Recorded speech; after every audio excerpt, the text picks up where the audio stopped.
another sunset session out here on the patio.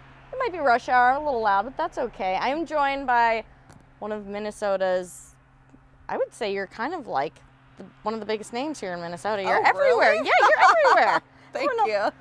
Everyone knows who you are, and you're kind of connected to all the circles. This is Sarah Edwards. Hello. Yay. Thanks for having me. Yeah, cheers. Cheers. There we go.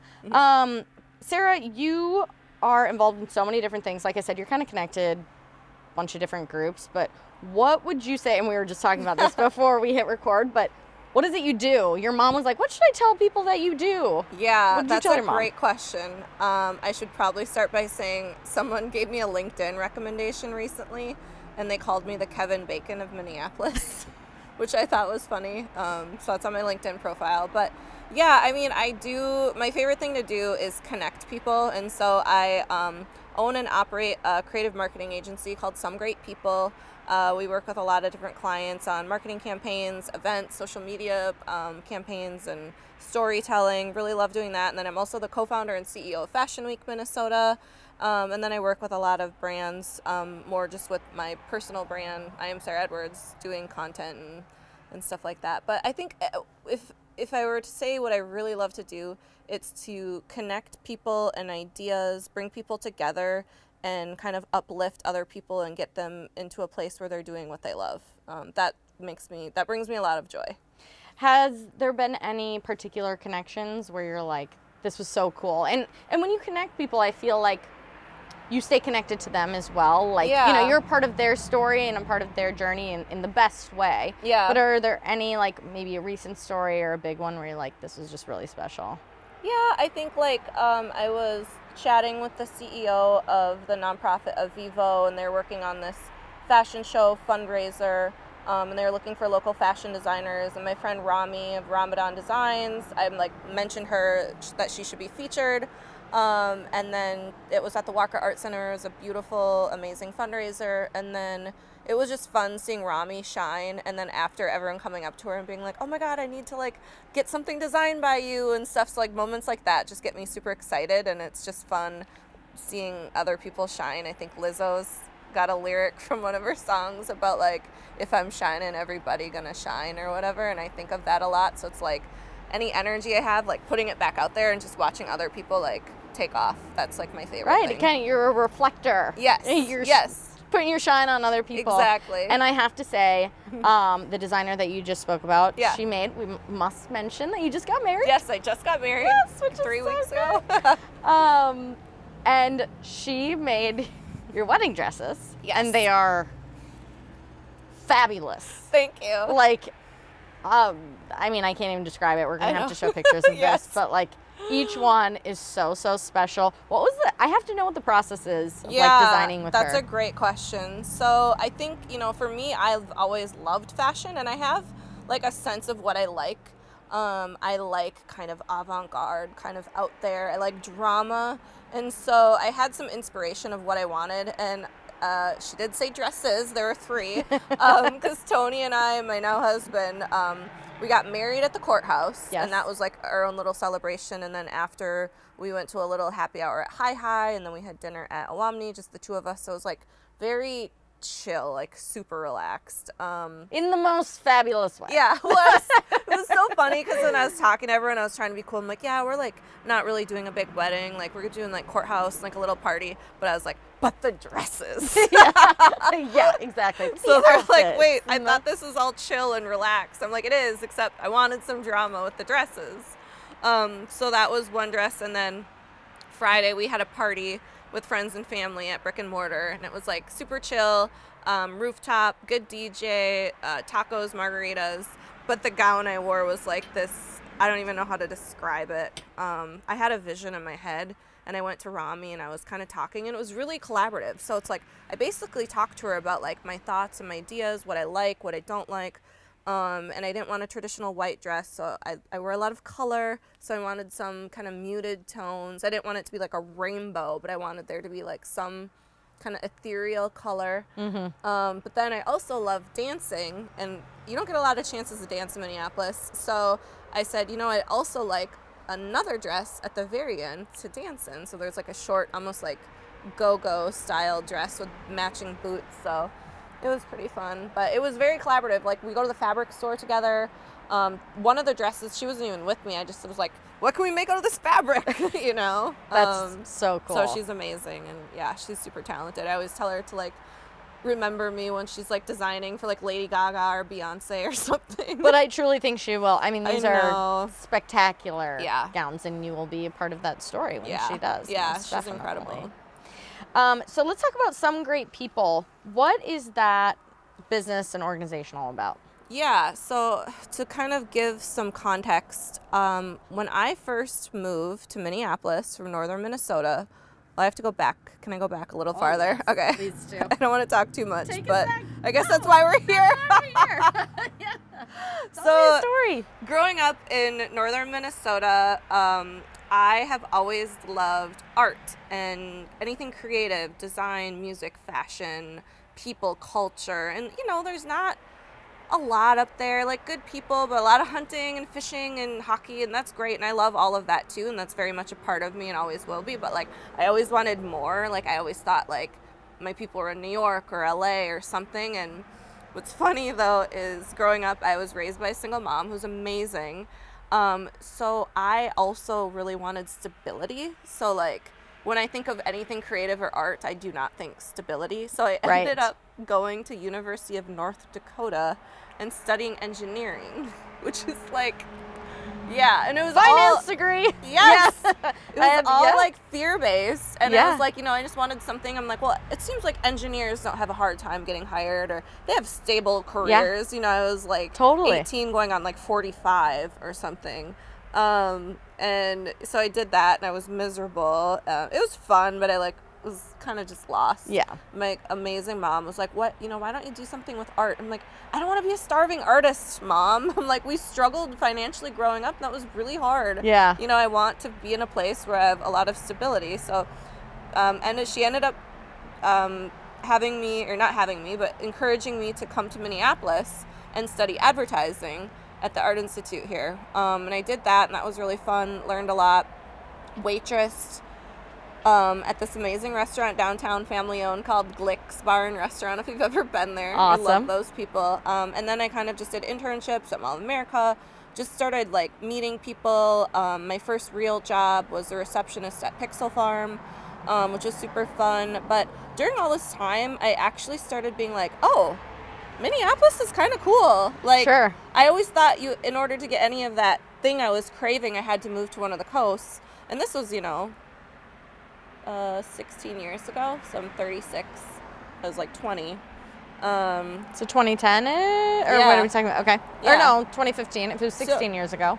20, or what? Like, Or don't 2005, make- sorry. Yeah. Minus the one, yes. Something, yeah, like, yeah, 2005. And so, which is a while ago, but I was like, oh, there's quite a music scene here. Totally. There's a lot of design. There's a lot of theater, art. So I was like, Minneapolis is kind of cool. And so then I was working at Pixel Farm, waitressing, and I had this idea. I was like, I think people think Minneapolis is a flyover city, and I want to prove them wrong. And, here I am, this, like, kid, like, I'm a nobody. Like, I have no network, no connections, but I had an idea that I wanted to do an event that celebrated Minneapolis and its creativity. And because for me, fashion had always been about people and story and expression, and not about brands or luxury or whatever, I was like, I want to do a fashion show called I Am Minneapolis, where instead of featuring models from maybe like a modeling agency, you do cool people influencing culture. So this would be like influencers maybe before like Instagram. Yep. Like MySpace days. Now I'm aging myself, but so it was just funny because I've always had to be scrappy, and I'll get into why that's important when I started my company. But so I was like, I think I always ask this question is like, when does an idea become real? Yeah. You know what I mean? When you're like, I have this idea, like, when does it become real? And so I just started telling people, I'm like, I'm going to do this event called I Am Minneapolis. They're like, okay. I was like, started telling people. And then because I wanted to use cool people, I waitressed at Glick's, and one of the people that played in the Thursday night band, Adam Levy, who's a pretty well-known musician, I went up to him and I was like, Adam, will you be in my fashion show? And he's kind of like, no, like, no. And I like kept bothering him, and he was like super kind, and I think he finally said yes, just because I think he like, thought it would not happen, and he was sure, like, sure. like, leave me alone. So once I had him, I was like, okay, I have someone, and then I go to the next person, and be like, will you be in my fashion show? So-and-so, and they're like, no. I'd be like, well, this guy's doing it. They're like, oh, well, he's cool. Sure, I'll do it. And then once I had like 8 people, I'm like, I think this is real. Right. And then I had to find a venue, and I got connected to the Fine Line, and then it kind of all fell into place, and I had 0 experience ever doing events, like 0. I was so clueless that I'm thankful I was clueless. Had I had any experience, I would have been like, oh, you don't know what you're doing. Intimidated. And you can't do this. You have no money. I literally had negative money. I had like student debt, you know? So I produced this huge fashion show on a budget of $500. And it was all because I just got connected to all these people that wanted to help me. I'm like, what do you want? And they're like, we just like this idea. And I was like trying to think about like, what do people like about this idea? And I was like, I think people just like seeing like good people being celebrated and featured, and not like a typical like model, you know? Right. So it was just influential people. Anyway, I'd hoped for like 200 people was my goal for the event. I think that was like my financial break even. And it ended up selling out with like 500 people. Wow. And we had like we had no marketing. It was all word of mouth. And so in that moment, it hit me that I'm like, my favorite part of all of it was the connections that were happening behind the scenes. So then I have this DJ connecting with this filmmaker, connecting with this chef, and they're like all like having these ideas. And I was like, whoa, what's happening? And I was like, I had this like light bulb moment. I'm like, oh, I love whatever this is. The event's fine, but I love this intangible connection piece. And so after that, people are like, so when's your next event? And I was like, are you kidding me? I'm like, so much work. I'm never doing that again. Like 5 years from now. Like crying right the day before because it was so stressful. But I ended up being like, okay, I actually do like this. So I started doing events. I'm Minneapolis. I'm St. Paul. And then pretty soon people were like, hey, I want to sponsor one of your events. And I was like, oh, okay. And so there's kind of like this marketing thing that I had to learn, and storytelling and using social media as a tool to like get the word out about all of these events, and then integrating the sponsors. And fast forward, I was approached by Bumble, the app, who I love Bumble. They're like just a dream. And they're like, hey, we love all this community building you're doing. We'd love to like partner with you. And have you be kind of this Bumble community marketing manager for us. So I was like, oh my God, really? And this was, years after I'd been doing these events. Sure. And it was around that time that I was like, I've always wondered what it would look like if I could like run my own business, but I never knew how to monetize it, which is an important part. Right, yes.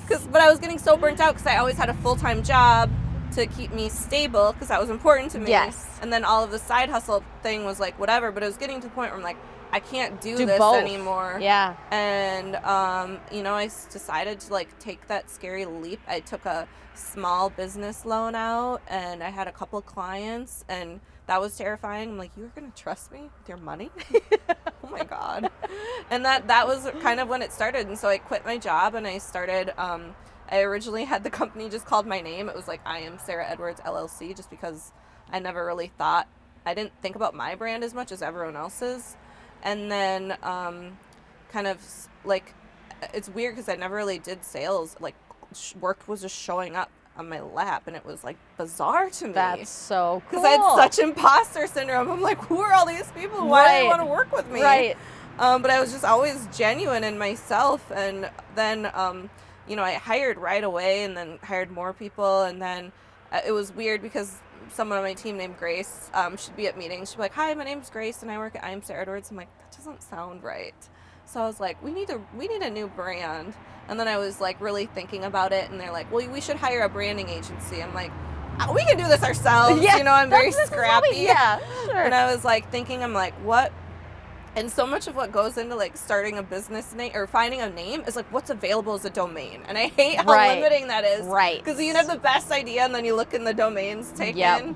So I was like thinking, and I was like, at the end of the day, what we really do is like connect people, and it's like, yes, there's marketing and social media and events and all this, but it's always like people. It's about everyone else. It's not about I am Sarah Edwards, it's about literally everyone else. And then I was like, maybe it's something people, and I was like, some great people. And I was like, I like that, because I like the idea of people saying like, oh yeah, we had a great time working with some great people, or Right. we definitely recommend hiring some great people. Yeah. So I was liking that like play on words, and then the domain was available, and then that was kind of it. And then now we're growing. We have like some big clients that we're like taking on, and it's still weird because I still have imposter syndrome, and I read so many books and I listen to so many things just to like get out of my own head. But I also feel like it's okay to have those moments of not feeling like you don't know what you're doing, because I feel like a lot of people struggle with that. Yeah, feeling human. Yeah, feeling human. Or like having humility. Yeah. I think,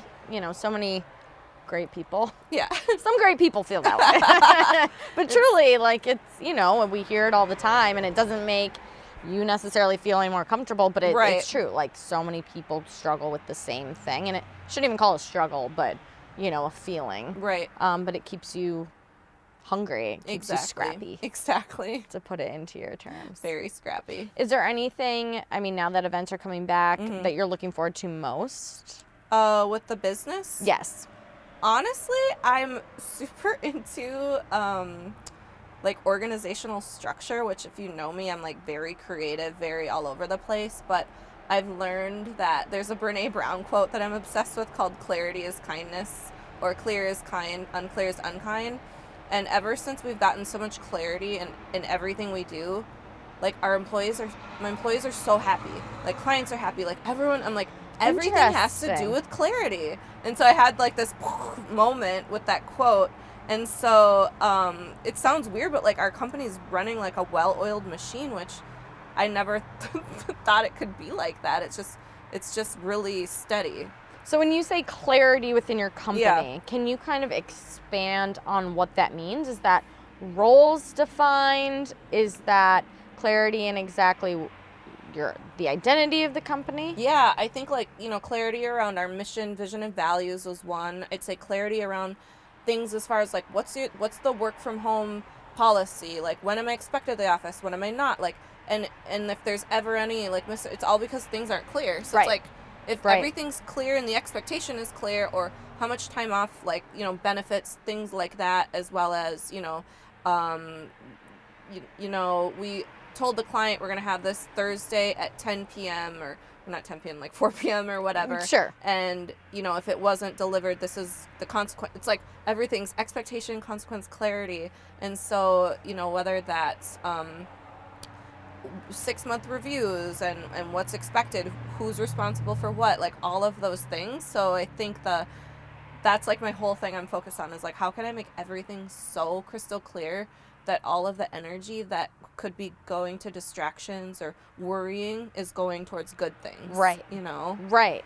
I think that's a great point. The miscommunications and the unclarity. I've never thought of it in that way, about it being just unclear. Yeah. Yeah, so things that are defined. And it can work in like personal relationships. It's like so great because I think we talk a lot, especially social media these days, like boundaries. And it's like anytime I just think about anytime I have something crappy that's going on with a friend or whatever, it's like we weren't communicating in a clear way. And I'm not trying to like make everything like robotic by any means, but I think there is something to be said about how much that's really changed my outlook on so many things. And I feel like lighter and like happier. It's crazy. Yeah.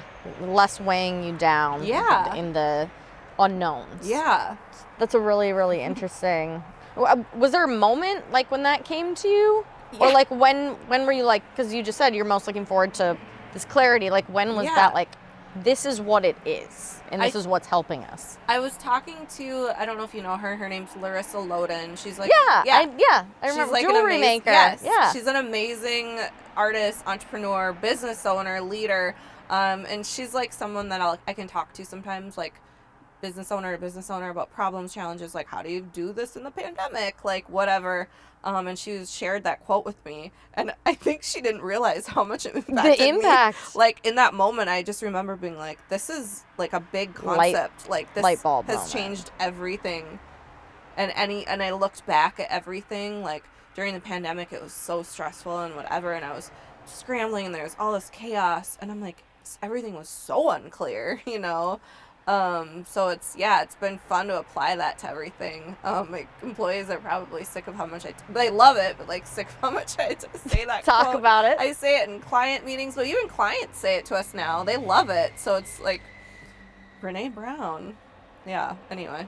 I love that. And it's a different way of looking, like you said, at boundaries or at just, and it may get annoying to your employees, but you're really defining the culture by doing that and by driving that point, this is who we are and this is what we're going to do. And we're going to, be open and honest and very defined with our clients about what we're going to deliver. Exactly. If we don't, here's what happens. So it's like if there's, let's say, we have a presentation and there's a spelling error, and then it's like, well, why is there, and it's like, if there's a consequence for the expectation of the, you know what I mean, then it's like, we all understand. It's like, no, we agreed upon, if there's a spelling error in a presentation, this is kind of what happens or how we move forward from it. Yep. And if there's nothing clear about the expectation, then it's like, oh, I can have as many spelling errors as I want, or I can, it's like if we don't send emails after a certain time, then someone does, but it's like, what? I didn't know we didn't send emails. You know what I mean? So it's like all of that stuff. So do you guys have a handbook?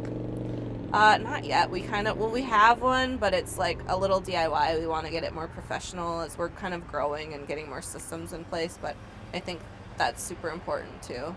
Do you find that being a business owner now and being really focused on that, is it uncomfortable in any way to do your own stuff on your own social media? Like, do you have to change kind of your image? Yeah, I think about that a little bit. Like, for me, like, I think about social media a lot. I think about it as like anything that's ever been invented that can be used for good or evil, and that's just the reality. It's a double-edged sword. Always going to be creating so much good. It helps so many people. It helps people create community. It helps nonprofits raise money, awareness. It helps people have a voice. Like, there's so much good, and then it also makes people really depressed and insecure and lots of comparison and anxiety and mental health and all of this other stuff. So it's like, I'm very aware of all of that. I try to focus on the good and then think about solutions for why it's used negatively. I think a lot of people could be more aware themselves, honestly. Totally. Like, it's like if you're in a crappy mood and you're worked up about something, probably don't go on the internet for a minute, because you're not probably going to have a great experience, or whatever. But I think, like, I like oversharing on social media stuff, mostly about things I may be embarrassed about, or just because I want people to be like, oh, you have lots of problems too. Right. Or you can have a lot of problems and still run a successful business. Successful. Like, or you can have, breakdowns, or you can have, like, bad times, or you can whatever. But I also think there's a balance with that, where some people's brand is like oversharing about how crappy everything is, or like, right. So it's like, I think people should be allowed. I'm all about, like, you do you. Like, whatever you works, as long as you're not hurting anyone, like, have fun with it. If you just want to show your glamorous, beautiful life, go for it. If you want to show, like, whatever, like, I'm very much in the mindset is, like, we need to stop judging each other's choices. Yeah, right. That's just as bad as, like, well, they only share the good things. Yes. Well, that's fine. You're the one consuming it, so as long as you know they may be just doing that. Yes. Like, it's you're the one consuming it, you're the one processing. So, like, they're not damaging anyone. You're damaging yourself by looking at it and thinking that. Like, I don't judge anyone. Like, whatever they want to do with social media. Again, if they're not hurting anyone or being harmful, like, if you love using filters, like, go for it. I don't really care. Like, I feel like I personally shouldn't use filters, and really don't, because I work with a skincare company, so I feel like that would be legit, like, false advertising. Right. Unless it's like, I have, like, a unicorn horn or something like that, like, I play with. But, like, I just think that we're just so hard on each other, and it's like, we gotta just, be a little more compassionate. It is interesting how, like, compassion is this theme, but like you just said, we're more hard on each other than ever. It's like, where does that, like, how, these two themes couldn't be more far apart, but, like, they're both trending. Right. And it's like, how can we bridge that gap? Yes. But I think you're on something. Like, you're... Well, and I think, like, I'm, to be honest, I'm in a fairly healthy, for now, like, state of mind. And so I feel like when I see other people out enjoying life, having fun, I'm like, hell yeah. Like, I celebrate that. I'm not, like, jealous or anything. because we all know, we're smart enough to know life is like this. So it's like when people are having good times, just let them have it, because you never know what's around the corner. Exactly. So like, I feel like we just need to celebrate each other's joy and good times and know that we're all also struggling with things that we probably don't even know about. Well, exactly. And even if they are having a good time, they may actually be still going through something Totally. tough. Yeah, I think that's, I think about just, I was at the post office the other day and I was like a little like short-tempered with someone. I didn't like swear or get mad at them, but I was just like, I like rolled my eyes and I was like, okay, if you were like the person behind me in line and like the person in front of me rolled their eyes, I'd be like, wow, like that person is an awful, like they're a bad person. I'm like, okay. It's those moments when you're like, and I was just going through something awful and I was like, I was like, sorry, it's not your fault. Like, I understand this is not your fault. Yeah. But still, like, you just have to keep in mind all the time. You have no idea what's going on behind the curtain. Totally. So to speak. And I got angsty with a Bite Squad driver the other day, and I swore I would never be that person, and I felt so bad about it. So they're, like, lost or whatever, and I was like, where's my ramen? And I'm like, oh, jeez, Sarah, But it's like, I'm human, too. So it's like, I'm never claiming to be, like, a really kind, amazing person all the time. Right. Like, sometimes I'm a jerk, and, like, I try not to be as often as moody possible, and working on patience. I just watched, everyone has to watch this documentary. It's called 15 Minutes of Shame. It's all about cancel culture. It's produced by Monica Lewinsky, actually. No kidding. Interesting. It's really well done. It's fascinating. It's mind-blowing, I would say. Okay. I'm, like, excited to watch it again. What's it on? I think it's HBO. Okay. I'm 99% sure, yeah. What was kind of the takeaway? First of all, I loved how they interviewed so many diverse perspectives, and they talked a lot about a nuance, and they talked a lot about how social media can create a lot of change, and there's a lot of activism that can come with it, which is amazing when people can unify and mobilize and create impact. But it's once it becomes almost like a predatory something on someone's personal character for, like, kind of like you just talked about, like, if you're in the post office and someone took a photo of you in that moment, be like, oh my God, she is such a jerk. Right. She was rolling her eyes. She was so impatient, blah, blah, blah. It's like, that was 1 millisecond of whatever. They don't see everything else. But then people get thrown under this, like, social media just shame, interrogation of their character. Right. And, for me, going back to, I worry about people's mental health, and there's accountability and then there's bullying. And I think that there's a lot of gray area right now. And I'm curious about where that's going to go. Well, and I think what I would personally like to encourage is, like, you calling someone else out on their weaknesses doesn't bring you up. Yeah. Right? Like, exactly. Putting someone else down will never bring you up. Nope. Stepping on someone will never raise you up. Right. It's just going to keep you the same way, and it puts them down. Yep. Like, you're never getting higher. So it's like, that's, I think, the biggest thing. It's like, we should certainly hold each other accountable, but, like, not put each other down for our weaknesses. Help each other. Help lift that person up. Exactly. Educate them or help. Call them in or bring them up in some way. Yep. Or try to help them versus just point the finger. Yes. Yeah. Be like, look at how amazing I am.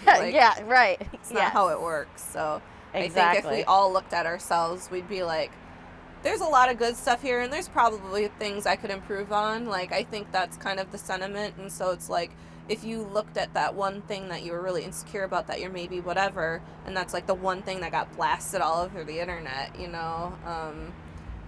it's like, it's a little out of hand. And for me, I always just worry about young people. Like, I feel like I'm a fairly well-adjusted 36-year-old woman, and I still struggle with it. Right. So my heart goes out to, like, young 13-year-olds, like, trying to, 15, 25-year-olds, you know what I mean? Like, trying to figure out who they are in this world and whatever, and having that constant noise of opinions. And I saw some meme or social media, whatever, that was powerful. That was something like, in a world that profits off your self-doubt, like, loving yourself is a courageous act. And I think that so it sounds so cheesy, but so much of it starts internally. Like, Yeah. you kind of have to, like, walk into the world loving yourself. Yeah. But people are going to beat the crap out of Yeah. you. Yeah, and you're going to beat yourself up. Yeah. Like, they're going to beat you up, and you're going to beat yourself up in turn, and it's hard for adults, but for kids, that's a whole nother, or young, teens, tweens, that's just, like, it's scary, and I don't have the answer. Do you know who Bo Burnham is? Okay, I'm obsessed with him, but, he is, like, a comedian, a writer, filmmaker. He just did this comedy special on Netflix called Inside, and it was kind of him making content throughout the pandemic, and kind of he talks a little bit at the beginning about, like, I am struggling with depression, like, mental health. I'm going to just start making things. Like, I don't even know where this is going to go. And it was mind-blowing because, like, from a production standpoint, he's a one-man crew, so he's writing, singing, doing visual effects, animation, set design, like, lighting, all of the stuff, like, multiple cameras, music, all of the stuff himself, editing.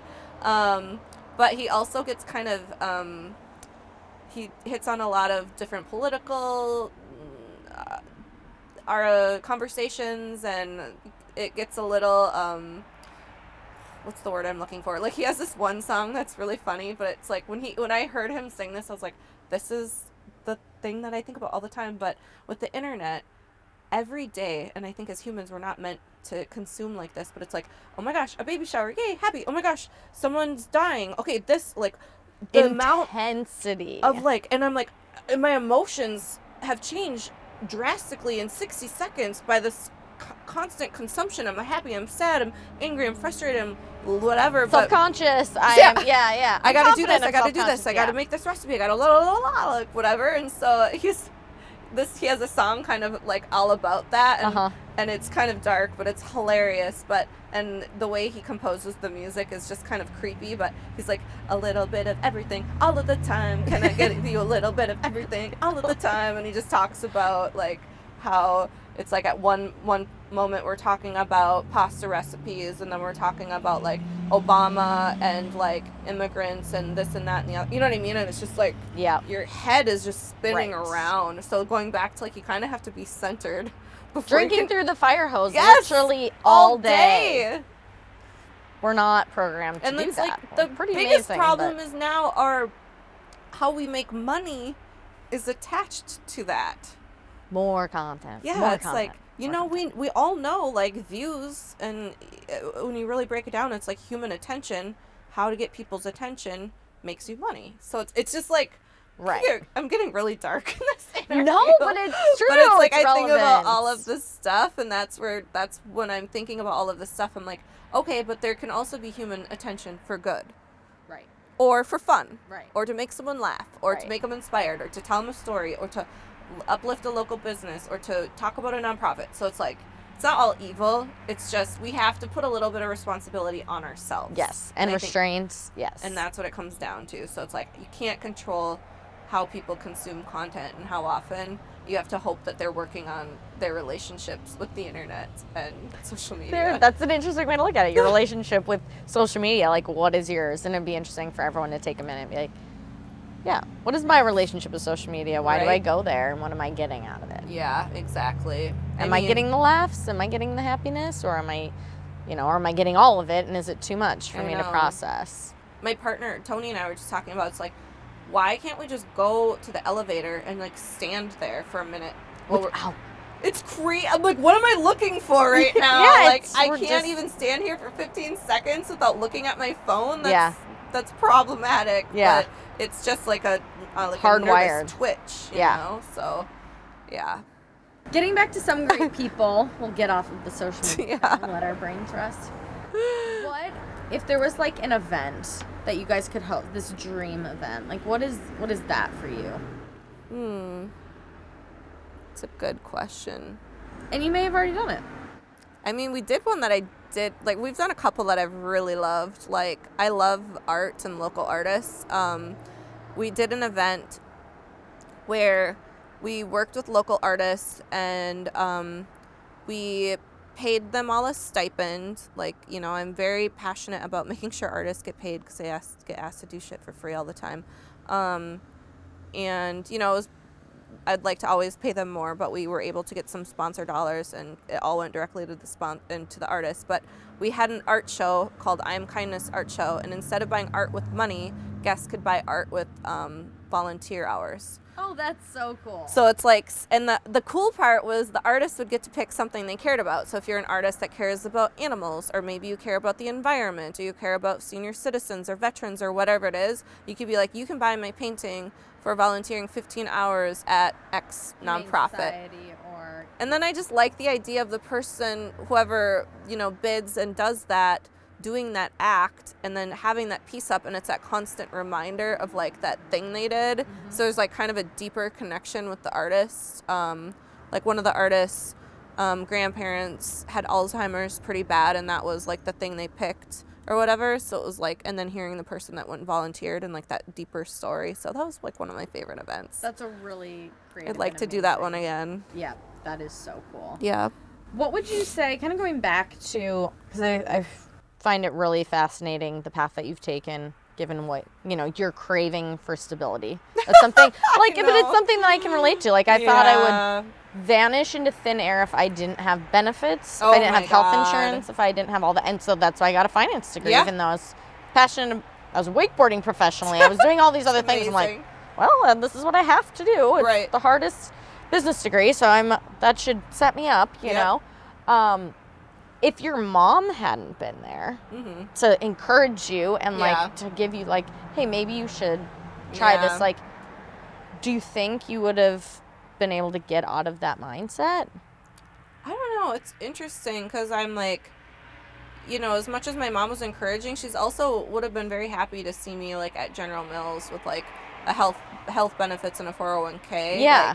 Like, it's so funny because she encourages me, but she's also like, oh, you're going to be an entrepreneur? Like, have you thought about this? What about your taxes? How do you do, like, I'm like, I don't know. I'm going to have to figure a lot of that out. There's going to be a lot of Google in my future. Right.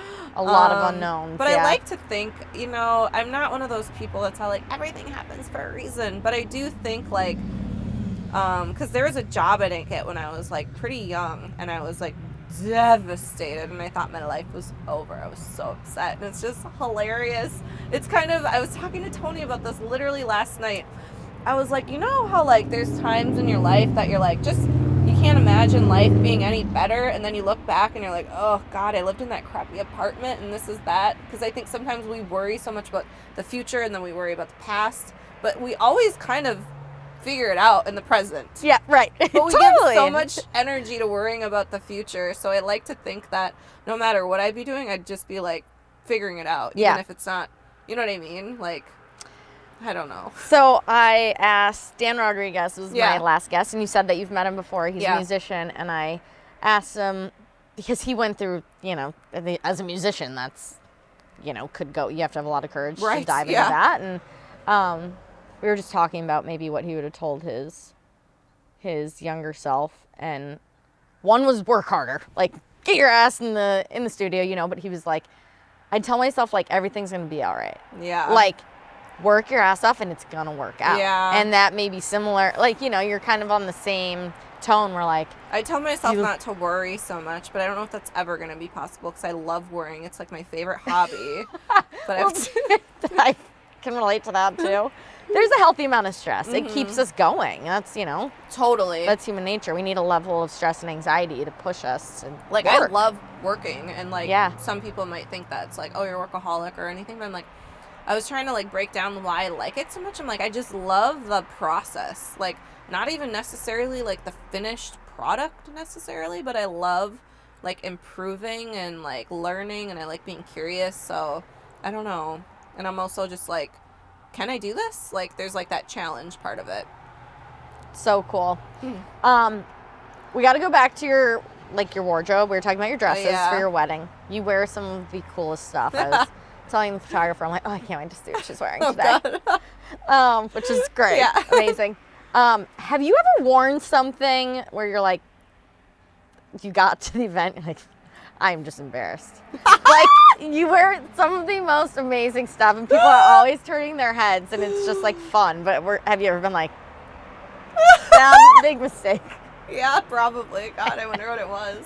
I mean, I wore a literal, like, freaking tree to the Walker Art Center one year. Like, it was literally this amazing dress made out of moss. But, yeah, I think, again, I was trying to think about what I like about fashion so much. And for me, I think it comes back to, again, this might sound cheesy, but I love people and connecting people. And I've realized that fashion allows me to start conversations easier. Yeah. If I wear something that's kind of a little different or whatever, people might be curious or say something or whatever. It allows me to engage with people. And I do just, like, I freak out over fashion the way someone might freak out over, like, a touchdown if they're a big football fan. You know, like, if I see something, I have, like, a gut, like, emotional reaction like where I, celebration, like freak an inner out celebration about it. And so it's like, I don't even know how to explain it. Maybe it's kind of like art, too. Like, I was talking to someone there, maybe a little intimidated by art or going to art shows or whatever. I'm like, you don't have to have a thought. Like, you don't have to have some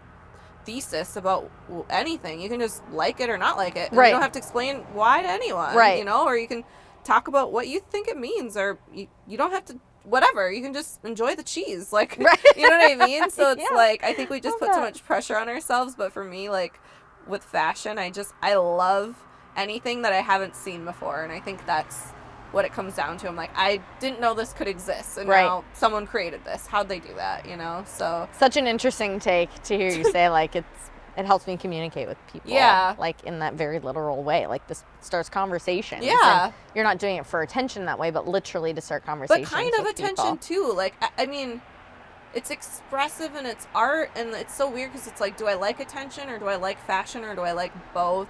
Like, I think it's Rachel Zoe or someone has a quote about, like, fashion is a way to speak without opening your mouth or something like that. I think I butchered it, but that's how I feel sometimes. Along those lines, like, this is, like, who I am. Like, you know, you can kind of get a good sense of if someone wears a black t-shirt and black jeans, I still think they have a perspective on fashion. And it might be more apathetic, or it might be more like, my time is more well spent doing all the other things, and I like having, like, a uniform or whatever it might be. So I think whether or not we like to think, we all are kind of intentional about what we wear, you know.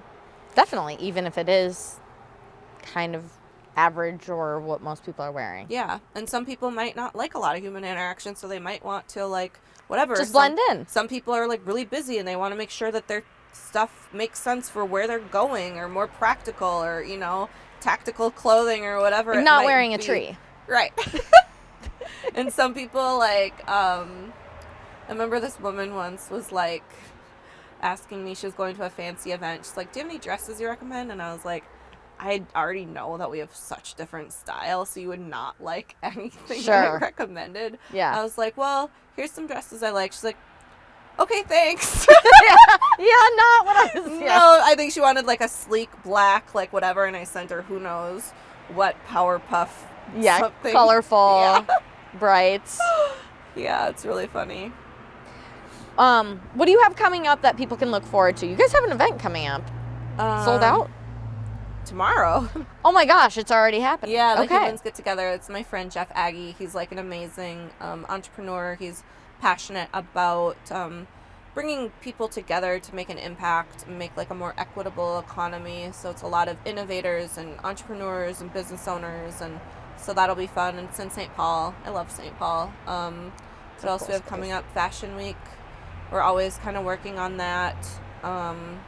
And then, I think, you know, we have a lot of fun events with our clients coming up because we work with, like, a lot of different hotels and restaurants and stuff like that. So yeah. Where can people find more info on that?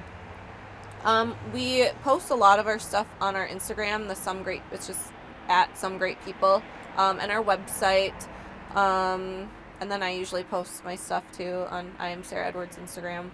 Awesome. Yeah. Well, I think what I am taking from this, I think my favorite line is just enjoy the cheese. Because we can put pressure on ourselves to, like, be so deep, sophisticated and deep and analytical, and we're judging and we're this and we're that. But, like, why not just enjoy the cheese? Or, like, we could just do that sometimes too. That sounds great. That's fine. You know, like, just watch the documentary or watch the the comedian and just enjoy the cheese. I love go it. To the art show. Yes. Well, thank you so much Thank for you. being here. We can't wait to follow all of your events and your fun stuff, and of course, see what you're wearing on your Instagram. That brings me joy. So thank you. You're doing good with yours. Good. Thank you. And yeah, we'll talk to you soon. So be sure to check her out at Some Great People at Sarah. I am Sarah Edwards. Plenty more to come from this crew. Thank you.